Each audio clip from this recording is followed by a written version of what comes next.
Olá, o Momento Brasil de hoje especial direto aqui de Aparecida, interior do estado de São Paulo, diante do Santuário Nacional da Senhora Aparecida. Estamos vivendo a 54ª Assembleia Geral da CNBB, a Conferência Nacional dos Bispos do Brasil, a Assembleia de número 54. E os bispos hoje, sábado, estão em retiro, em oração, refletindo sobre tudo aquilo que é importante para a Igreja do Brasil. Dom Cláudio Umes, bispo especial para os assuntos destinados à Amazônia, nos fala sobre esse dia de retiro e também da importância dos leigos para a Igreja Católica. A Assembleia está indo muito bem, muito positivo, também o clima é muito bom, de colaboração, de participação é muito bom. E a parte espiritual, que sempre precisa se sublinhar também, os bispos não apenas estão ali para pensar e planejar, mas também para rezar juntos, para celebrar juntos. E isso nos dá a grande força e sustenta a nossa fé, claro, em todo esse ministério que exercemos dentro da Igreja. Essa comissão para a Amazônia, ela, na verdade, ela existe para, digamos assim, sensibilizar a Igreja toda no Brasil a cuidar da Amazônia e da Igreja na Amazônia, de uma Igreja que está ali, envolvida com toda aquela realidade, os desafios, as coisas bonitas, mas também os problemas também, mas também os sonhos e as coisas bonitas que vão acontecendo, porque essas igrejas são igrejas missionárias muito vivas e são para nós todos um exemplo de dedicação, de capacidade de trabalho em situações difíceis, situações às vezes bastante exigentes. Nós temos gente que é perseguida, gente que foi morta, mártires, enfim, gente que está sendo ameaçada de morte. Então é uma igreja, de fato, muito viva, muito missionária e muito profética.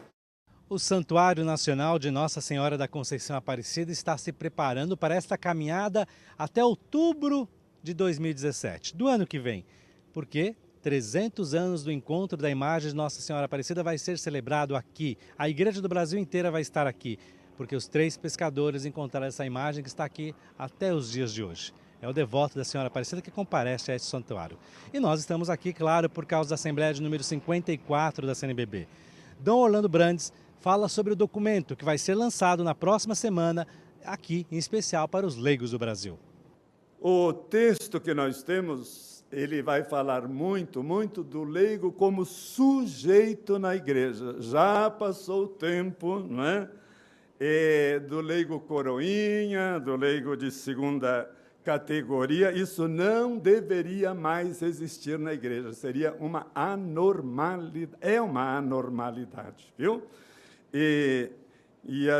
Nem todos nós pensamos assim, né? Às vezes nós mesmos, padres, bispos, etc., esquecemos desta dignidade de nossos leigos, e o trabalho deles, de vocês na igreja, não é uma suplência das nossas carências, é um direito.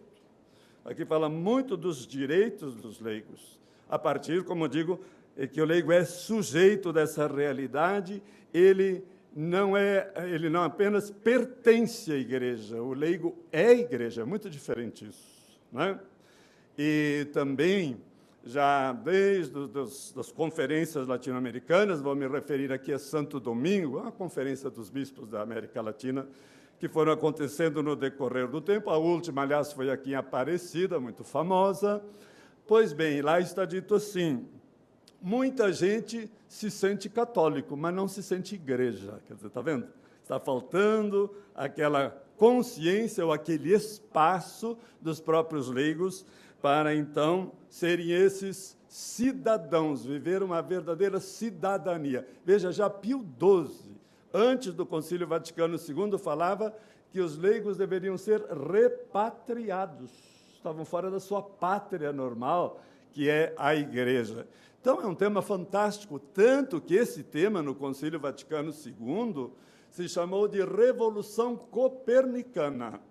Nós deixamos uma visão muito de cima para baixo, e que a gente chama muito hierárquica, para uma igreja povo de Deus. E foi realmente uma grande revolução.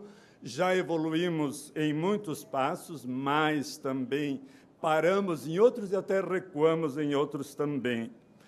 O Papa Bento XVI tem uma afirmação muito bonita sobre isso. Ele diz assim: olha, os leigos não são só colaboradores da igreja, eles são corresponsáveis, é muito diferente, né? Por quê? Porque, de fato, os leigos não estão prestando favores à igreja, eles são o sangue, são a alma, eles são o corpo de Cristo. Isso tudo são coisas assim muito boas para a gente recordar neste momento. O Papa Paulo VI também tem uma afirmação bonita que está no documento, que é assim: os primeiros no reino de Deus não são os ministros, são os santos. Se nós formos santos, nós seremos os primeiros. Mas eu vejo lá na minha igreja, e todos nós vemos, né? Estamos no altar, e quantas pessoas leigas mais santas do que nós estão ali nos ouvindo, nos servindo. Tudo isso é tão admirável. A alegria do amor. Esta é a nova exortação apostólica do Papa Francisco, que foi lançada ontem para todo o mundo. E Dom Odilo, cardeal Scherer, arcebispo de São Paulo, nos explicou e fala mais sobre este assunto. Ela é o fruto das duas assembleias do Sínodo dos bispos sobre a família, o extraordinário em 2014 e o ordinário, a Assembleia Ordinária em 2015. O Papa quis falar do matrimônio e da família não a partir das exigências do casamento e da família. Elas vão aparecer depois, mas a partir de um outro enfoque.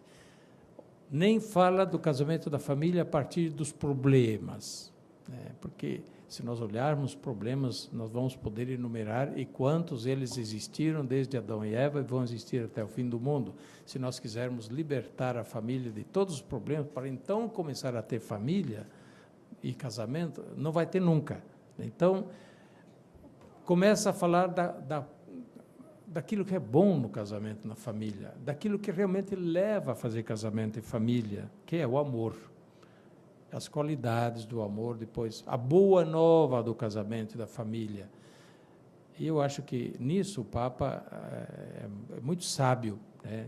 É inútil a gente querer tapar todos os buracos quando está faltando outra coisa, está faltando a motivação básica, né? Ou não se fala da motivação básica, é justamente essa, né? Da alegria, da beleza, do amor, do casamento, da família, das coisas tão boas que existem. Coisas pesadas vão existir, mas se a gente só olha as coisas pesadas, o casamento e a família ficam quase que esmagados debaixo de um peso a priori. Por isso as pessoas dizem: casar? Eu não, para quê? Família? Deixa para lá, não é como filhos, deixa para lá. Então, mas se olha, porém, a partir desse outro enfoque da alegria, da beleza, da felicidade proporcionada pelo amor, pelo casamento, olhando o valor bonito que existe no amor humano, que não cessa, a fonte não cessa, por mais que haja divórcios, separações, por mais que haja discursos contra o casamento, há sempre jovem querendo casar e acreditando que o casamento é possível. Está lá dentro, portanto, é da vocação humana, né, que Deus colocou essa vocação no coração. O Papa tenta recuperar isto quando fala do casamento e da família, a partir, portanto, deste enfoque, trata também das situações problemáticas. A questão da comunhão para as pessoas novamente casadas, ou as pessoas ainda não casadas, mas já vivendo juntas. O Papa aborda isso, mas também aqui não se espere um pode e não pode, né? Aqui o Papa delega as coisas muito ao discernimento, ao acompanhamento pastoral dos bispos e com os bispos dos padres, dos sacerdotes, sobretudo no confessionário e na direção espiritual, no contato pessoal. Então, o Papa diz: estejamos um pouco atentos na pura e simples aplicação de normas gerais. As normas gerais permanecem, mas agora vamos ver como se aplica no caso aqui, nesse casal, com essa pessoa. E aqui, claro, o Papa não fecha a possibilidade de participação à comunhão para pessoas que vivem ainda não casadas ou que vivem em situação de segunda união, já tendo sido casadas na igreja, um casamento válido, e não podem realizar novas núpcias na igreja. Então o Papa diz: bem, se são situações consolidadas, situações irreversíveis com filhos que já se realizam há mais tempo, já tem essa situação de segunda união, considerem os pastores e assim por diante, as possibilidades, etc, etc, etc, etc, na medida em que isso também não seja motivo de escândalo e assim por diante. Não vejo muitas mudanças nesse sentido em relação àquilo que já estava presente também na Familiares Consórcio. O que o Papa insiste aqui muito é no acompanhamento pastoral e no discernimento dos pastores da igreja, né, em relação a essas situações. Então, não há um pode e não pode genérico, né? E o Papa pede que essas situações sejam tratadas no contexto interno da igreja, o acompanhamento na igreja, porque, enfim, se trata de pessoas que querem participar da vida da igreja. Então, elas estão na igreja e querem acompanhar a vida da igreja.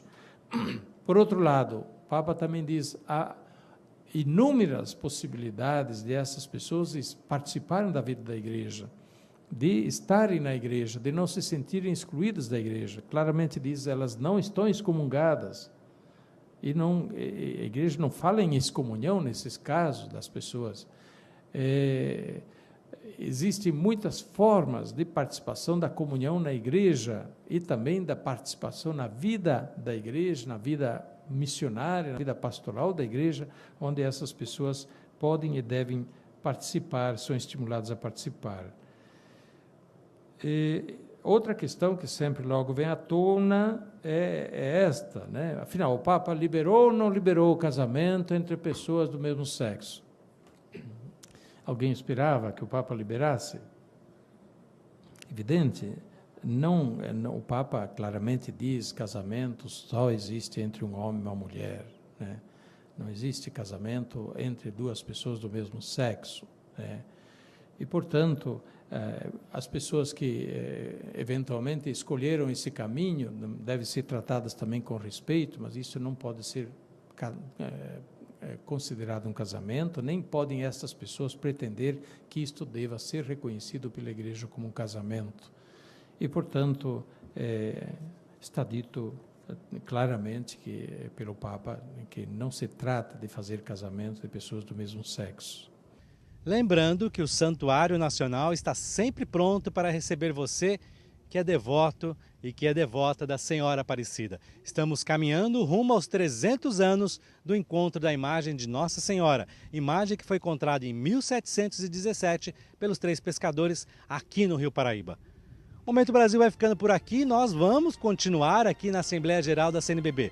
Durante toda a semana que vai começar, nós vamos no nosso departamento de jornalismo e também aqui no Momento Brasil, trazendo até você informações de tudo aquilo que é acertado e conversado pelos bispos do Brasil. Fique conosco. Quarta-feira, 9 horas da noite, temos um novo encontro marcado aqui no Momento Brasil. Fique com Deus, bom final de semana